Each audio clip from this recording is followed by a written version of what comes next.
Organisasi SCP berurusan dengan banyak kelompok kepentingan yang berbeda, kultus, agen saingan, organisasi kriminal yang semuanya memiliki hubungan dengan artefak dan makhluk anomali. Tapi ada beberapa kelompok kepentingan yang sebenarnya bertanggung jawab atas penciptaan anomali dan hanya sedikit yang aneh dan menarik seperti perusahaan mainan Dr. Wondertainment. Apakah Dr. Wondertainment adalah seorang yang nyata atau tidak adalah subjek dari banyak spekulasi. Tapi siapapun itu, perusahaan yang menyandang namanya telah menghasilkan banyak item anomali berbahaya yang saat ini berada dalam penahanan organisasi. Biasanya, anomali ini berbentuk mainan yang sangat berbahaya, tapi perusahaan tersebut juga telah merilis satu set kreasi edisi terbatas yang sangat aneh. Satu set 21 manusia yang hidup, bernafas, kurang lebih yang dikenal secara kolektif sebagai tuan-tuan kecil. Semuanya ditandai dengan tato nama mereka dan masing-masing dilengkapi dengan kartu bertuliskan, "Wow, Anda baru saja menemukan tuan kecil Anda sendiri." Koleksi edisi terbatas dari Dr. Wondertainment. Temukan semuanya dan jadilah tuan kolektor. Mari kita lihat apa yang ada di luar sana sebelum kamu mencoba dan menangkap mereka semua. SCP-905 atau Tuan Bunglon adalah makhluk hidup yang sepenuhnya terdiri dari foton. Wujudnya digambarkan sebagai kabur tapi pasti dan dia tampak seperti bentuk kasar manusia laki-laki yang tingginya kira-kira 175 cm. Dia tidak memiliki massa karena hanya terbuat dari partikel cahaya. Setidaknya tidak ada yang bisa kita ukur dan sementara dia bisa bergerak dan berbicara, dia tidak bisa memanipulasi objek di dunia di sekitarnya. Tuan Bunglon, seperti namanya, dapat mengubah panjang gelombang cahaya yang datang dari tubuhnya agar sesuai dengan warna lingkungannya. Dia juga memiliki kemampuan untuk berjalan melalui bahan transparan apapun. SCP-2287 atau Tuan Tanpa Kepala adalah manusia laki-laki yang kebanyakan normal selain tidak memiliki kepala. Tuan Tanpa Kepala itu buta, tapi entah bagaimana masih bisa berbicara dan mendengar, dan tidak perlu makan. Menghabiskan waktu di sekitar Tuan Tanpa Kepala dapat menyebabkan orang mengalami episode disosiatif di mana mereka mulai melihat diri mereka sendiri juga tanpa kepala. Dalam sebuah wawancara, Tuan Tanpa Kepala mengklaim telah dibuat untuk digunakan sebagai dekorasi Halloween dengan efek disosiatifnya pada orang lain yang dimaksudkannya sebagai semacam lelucon seram. Bahkan, jika itu terdengar lebih seperti bentuk penyiksaan. Tuan Tanpa Kepala ditemukan oleh organisasi berkeliaran di jalan-jalan kota Wisconsin setelah dia meninggalkan loteng tempat dia disimpan dengan dekorasi liburan lainnya. SCP-1799 atau Tuan Tertawa adalah manusia laki-laki dengan tinggi 120 cm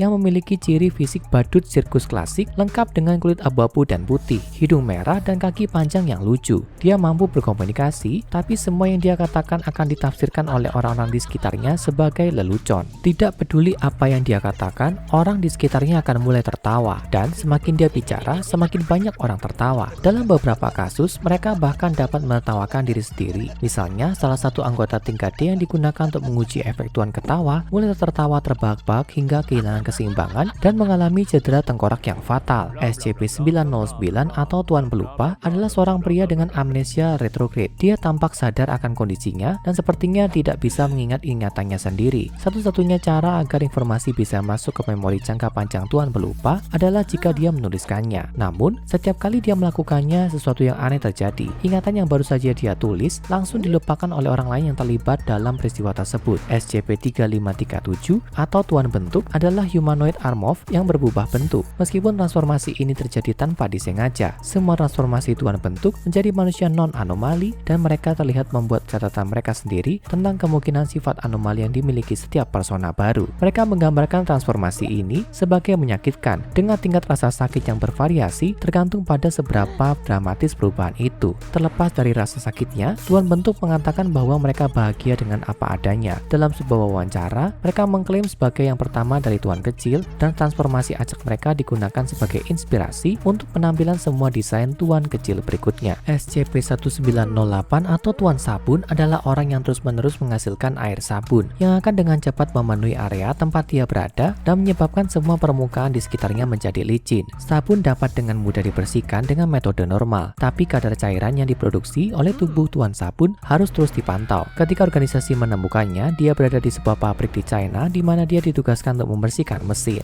SCP-913 atau Tuan Lapar adalah seorang pria Afrika Amerika setengah baya yang mengenakan kemeja dan celana panjang yang mampu memakan hampir semua bahan. Tuan Lapar diberikan nutrisi secara intravena dan harus diberi kalori sehari penuh setiap 2 jam, atau dia akan memasuki trans kelaparan. Saat dalam keadaan trans ini, dia mampu menggigit dengan kekuatan hingga 5000 Newton dan akan melahap apa saja dan semua yang ada di sekitarnya. Metabolismenya sangat cepat sehingga obat-obatan dan racun tidak berpengaruh padanya, termasuk amnestik dan anestesi. SCP-629 atau Tuan Kuningan adalah robot kuningan besar dengan tinggi 170 cm dan berat 500 kg. Semua bagian tubuh Tuan Kuningan dapat dilepas dan dapat diatur ulang hanya dengan sedikit ketidaknyamanan pada Tuan Kuningan sendiri. Proyeksi menunjukkan bahwa setidaknya ada 73 miliar kemungkinan kombinasi bagian tubuh Tuan Kuningan. Ketika Tuan Kuningan ditemukan oleh organisasi, dia telah diambil oleh gereja dewa perusak yang percaya dia sebagai berhala agama dan memujanya sebagai dewa. SCP-644 atau Tuan Panas adalah pria yang dapat menebak dengan akurat jumlah anak yang dimiliki seseorang, baik biologis maupun lainnya, dan memprediksi keinginan material dari setiap anak. Dia juga mengklaim bisa memprediksi secara akurat popularitas produk apapun yang ditujukan untuk anak-anak. Saat didekati, dia akan menawarkan kartu nama yang mengidentifikasi dirinya sebagai konsultan pemasaran Dr. Wondertainment. Dia ditemukan tidur di lorong sekolah di Racine, Wisconsin, sebuah kota yang kemudian ditemukan berisi banyak anak-anak dengan mainan aneh Wondertainment yang mereka miliki. Dalam wawancara, Tuan Panas menjelaskan pekerjaannya yaitu mampu mengidentifikasi anak-anak mana yang paling banyak menggunakan mainan Wondertainment. Dalam kata-katanya sendiri, Anda tidak bisa begitu saja memberikan keahlian semacam ini kepada sembarang orang. Anda memberi anak-anak rata-rata mobil balap relativistik, dia hanya akan meninggalkannya di rak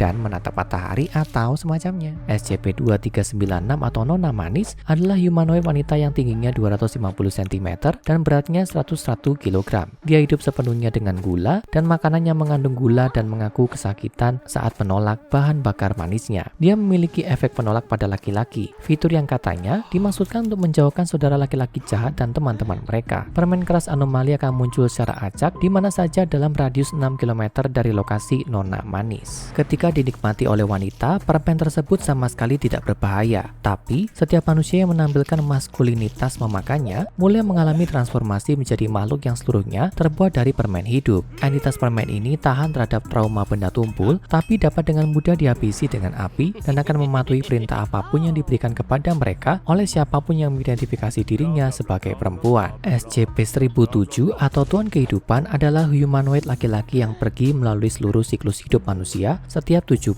menit. Penuaan pada tingkat 1 tahun per menit. Tuan Kehidupan memiliki lubang kunci di punggungnya yang ketika kunci dimasukkan ke dalamnya dapat membalikan proses penuaan. Setiap proses kunci mundur Tuan Kehidupan 1 tahun lebih mudah sampai dia sepenuhnya mundur ke bayi yang baru lahir. Tuan Kehidupan disita dari sebuah mansion California setelah dia dibeli di sebuah lelang yang diadakan oleh Marshall, Carter, dan Dark Limited, kelompok kepentingan lain yang menyediakan benda dan pengalaman kepada orang-orang terkaya dan paling berkuasa di dunia yang tidak mungkin tanpa bantuan anomali yang mereka perdagangkan. Tuan kecil lainnya juga dijual di pelelangan. Meskipun pembeli Tuan Kehidupan tidak dapat mengingat siapa mereka atau Tuan kecil mana yang telah mereka beli, tato di punggung Tuan Kehidupan bertuliskan Tuan Kehidupan dan Tuan Kematian, yang mungkin menyiratkan bahwa Tuan Kehidupan memiliki rekanan yang belum dapat diidentifikasi oleh organisasi. SCP-527 atau Tuan Ikan adalah pria non-anomali tanpa kelainan fisik apapun, kecuali fakta bahwa dia memiliki kepala ikan. Dia ditemukan di Boston pada tahun 2002 dan dipindahkan ke lokasi 19 pada tahun 2004. Dalam wawancara awalnya dengan peneliti organisasi Dr. Baker, Tuan Ikan sangat jujur dan terbuka tentang kurangnya kualitas yang menarik. Seperti yang saya katakan pada orang lain, inilah semua itu. Anda sedang melihatnya. Bohong, garis, panas, manis. Mereka mendapatkan semua yang bagus. Aku hanya pria berkepala ikan. SCP-917 atau Tuan Bulan adalah seorang pria tua yang fitur wajahnya bertambah dan berkurang seiring dengan siklus bulan. Pada malam saat bulan purnama, wajahnya normal dan wajahnya benar-benar kosong pada malam bulan baru. Ini tidak menyakitkan bagi Tuan Bulan, tapi dia kehilangan indera penglihatan, pendengaran, dan penciumannya ketika wajahnya dalam keadaan bulan baru, dan dia mengklaim bahwa pengalaman itu membuatnya sangat lelah. SCP-2855 atau Tuan Uang adalah seorang pria Amerika Latin yang secara tidak wajar dipengaruhi oleh transaksi bisnis apapun terkait kepemilikannya. Begitu setiap orang bertukar uang untuk kepemilikan Tuan Uang dan menciptakan segala jenis bukti tertulis kepemilikan itu, Tuan Uang akan diteleportasi ke lokasi mereka. Kemampuan Tuan Uang juga tunduk pada keyakinan siapapun yang mengklaim kepemilikannya dan akan menampilkan properti anomali apapun yang tertulis sebagai bagian dari kontraknya. Tuan Uang didapatkan lagi pada tahun 2007, diambil dari kepemilikan Marshall, Carter, dan Dark LLP, cabang dari perusahaan yang sama yang sebelumnya menjual Tuan Kehidupan. Ketika Tuan Uang ditemukan, MC&D telah berulang kali menjual dan membelinya kembali untuk menguji kemampuan adaptifnya. SCP-920 atau Tuan Tersesat adalah pria Asia dengan hoodie hijau yang tampaknya tidak melakukan melakukan apa-apa selain berkeliaran tanpa tujuan. Pengangkutan dan penahanan tuan tersesat tidak mungkin dilakukan karena upaya apapun untuk melakukannya dapat mengakibatkan berbagai bencana alam dan fenomena destruktif lainnya. Dia memiliki semacam daya tarik psikis pada orang-orang di sekitarnya yang merasa terdorong untuk berjalan dan berbicara dengannya. Tuan tersesat tampaknya tidak menderita akibat pengaruh lingkungan apapun karena dia telah terlihat berkeliaran di gurun pasir dan tundra tanpa bahaya yang menimpanya. SCP-2284 atau Tuan Bohong adalah seorang pria turunan India yang suaranya memiliki efek berbahaya bagi siapapun yang mendengarnya. Setiap pernyataan yang dikatakan Tuan Bohong akan dianggap benar, meskipun faktanya Tuan Bohong secara fisik tidak mampu mengatakan yang sebenarnya. Karena itu, Tuan Bohong berkomunikasi terutama melalui pernyataan retoris yang merupakan satu-satunya cara agar dia dapat mengungkapkan apa yang dia maksud. SCP-2428-1 atau Tuan Gila adalah seorang pria berjaket lurus warna-warni yang hanya dapat dilihat oleh mereka yang memiliki dokumen yang disebut SCP-2428, sebuah dokumen yang berfungsi sebagai bukti pembelian. Tuan Gila pada dasarnya adalah teman hayalan yang hanya dapat dilihat oleh satu-satunya orang yang memiliki dokumen SCP-2428. Dalam wawancara, Tuan Gila mengungkapkan keyakinan bahwa dia adalah orang yang nyata sebelum dijadikan imajiner oleh Dr. Wondertainment. Faktanya, ada bukti yang menunjukkan bahwa banyak tuan kecil dulunya adalah orang biasa. SCP-2933 adalah struktur baja yang sebagian terendam yang terletak di reservoir air asin. Struktur yang berisi SCP-2933-A atau Tuan Menakutkan. Interior SCP-2933 terus berubah dan tampaknya bergerak dan bergeser dalam cara yang mengarahkan siapa saja yang masuk ke Tuan Menakutkan. Sekali di dalam struktur, tidak ada cara kembali ke pintu masuk. Meskipun namanya begitu dan meskipun rasa takut mengelilingi struktur baja, Tuan Menakutkan tampaknya tidak tertarik menakut-nakuti orang. Dia sendiri mengidentifikasi diri sebagai Tuan Senyum dan tampaknya memiliki kepribadian anak muda. Tubuhnya seperti penahanannya tertutup karat, kondisi yang dia klaim dipindahkan kepadanya oleh ayahnya dan yang katanya sangat menyakitkan. Sementara dia memang memiliki tato menyebut namanya Tuan Senyum, tambalan berkarat kulitnya tampaknya telah ditandai dengan Tuan Menakutkan milik pabrik, menunjukkan bahwa mereka mungkin memiliki sesuatu yang dilakukan dengan kondisinya yang berkarat. SCP-2148 atau Tuan Garis adalah seorang pria yang memakai penutup mata putih. Jika penutup mata dilepas, apapun yang coba diingatkan oleh Tuan Garis, entah itu teks, adegan dari film, atau wajah seseorang akan disensor oleh bilah hitam besar di semua rekaman yang ada. Tuan Garis mengacu pada Tuan Bohong sebagai saudaranya dan percaya dirinya sebagai Tuan Kecil pertama, meskipun dia diberitahu oleh Tuan Bohong. Jadi, jangan dianggap itu yang sebenarnya. Berdasarkan kesaksian Tuan Garis, Tuan Bohong menghabiskan banyak waktu bersamanya, berkeliling dan memanfaatkan kemampuan gabungan mereka untuk membobol gedung-gedung pemerintah yang aman. Meskipun mereka dekat, Tuan Garis tidak pernah secara langsung menatap Tuan Bohong. Saat dia mengatakannya, Dr. Wondertainment mengatakan kepadanya bahwa dia belum seharusnya melihat Tuan Bohong. Dan yang tak kalah pentingnya adalah Tuan Red yang belum diberi gelar dan terdaftar sebagai Tuan Kecil yang dihentikan. Kisahnya adalah topik yang akan membutuhkan seluruh video untuk dijelaskan secara keseluruhan. Tapi ia mungkin saja yang paling kejam, kuat, dan berbahaya dari semua Tuan Kecil. Sama menariknya dengan Tuan-Tuan Kecil, mereka bukan satu-satunya kreasi anomali dari Dr. Wondertainment yang misterius. Jadi, beritahu kami di kolom komentar kalau kamu ingin mendengar lebih banyak tentang pembuat mainan kacau ini. Lagi pula, tidak ada yang membuatmu merasa lebih seperti anak kecil daripada berlari ketakutan dari Dr. Wondertainment asli. Sekarang, tonton SCP-3082,